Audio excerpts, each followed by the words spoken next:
পারমাণবিক সক্ষমতা নিয়ে যুক্তরাষ্ট্রের প্রতিরক্ষা বিভাগের সদর দপ্তর একটি বিশেষ কৌশল সাজাচ্ছে।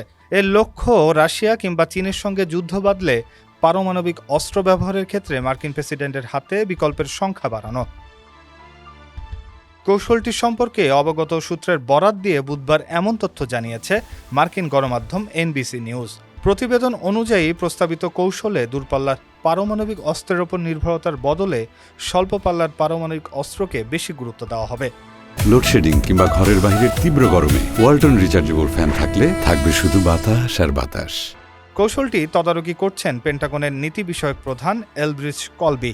সম্ভাব্য কোনো আঞ্চলিক সংঘাতে রাশিয়া কিংবা চীন মার্কিন মিত্রদের ওপর হামলা চালালে সে পরিস্থিতি মোকাবেলা করাই এই কৌশলের লক্ষ্য বলে জানিয়েছে এনবিসি। মার্কিন প্রতিরক্ষা কর্মকর্তারা গণমাধ্যমটিকে জানিয়েছেন, কোনো পরিস্থিতিতে যত বেশি বিকল্প হাতে থাকবে প্রতিরোধ সক্ষমতা তত বেশি জোরদার হবে।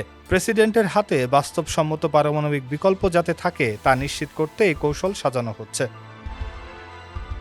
পারমাণবিক অস্ত্র ভাণ্ডার সীমিত রাখা নিয়ে এতদিন রাশিয়া ও যুক্তরাষ্ট্রের মধ্যে নিউ স্টার্ট নামে একটি দ্বিপক্ষীয় চুক্তি ছিল। প্রায় 6 মাস আগে সেটির মেয়াদ শেষ হয়েছে। এরপর পেন্টাগন নতুন কৌশল সাজাতে শুরু করে। নিউ স্টার্ট চুক্তিটি স্বাক্ষর হয়েছিল 2010 সালে। এর আওতায় উভয় পক্ষ সর্বোচ্চ 1550টি কৌশলগত পারমাণবিক ওয়ারহেড এবং 700টি পারমাণবিক অস্ত্রবাহী ব্যবস্থা মোতায়েন করতে পারত। গত ফেব্রুয়ারিতে মেয়াদ উত্তীর্ণের পর চুক্তিটি আর নবায়ন করা হয়নি। চুক্তির মেয়াদ শেষ হওয়ার পর মস্কো বলেছে, যুক্তরাষ্ট্র যদি ওয়ারহেডের সংখ্যা না বাড়ায় তাহলে তারাও উত্তেজনা বৃদ্ধির মতো কোনো পদক্ষেপ নেবে না।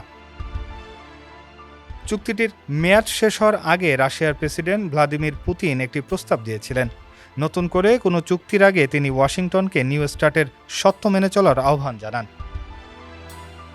অন্যদিকে মার্কিন প্রেসিডেন্ট ডোনাল্ড ট্রাম্প বলেছিলেন, চীনকে অন্তর্ভুক্ত করে তিনি আরও ভালো চুক্তি করতে চান, কিন্তু বেইজিং এই ধরনের আলোচনায় যোগ দিতে আগ্রহ দেখায়নি। ডেস্ক রিপোর্ট, সমকাল।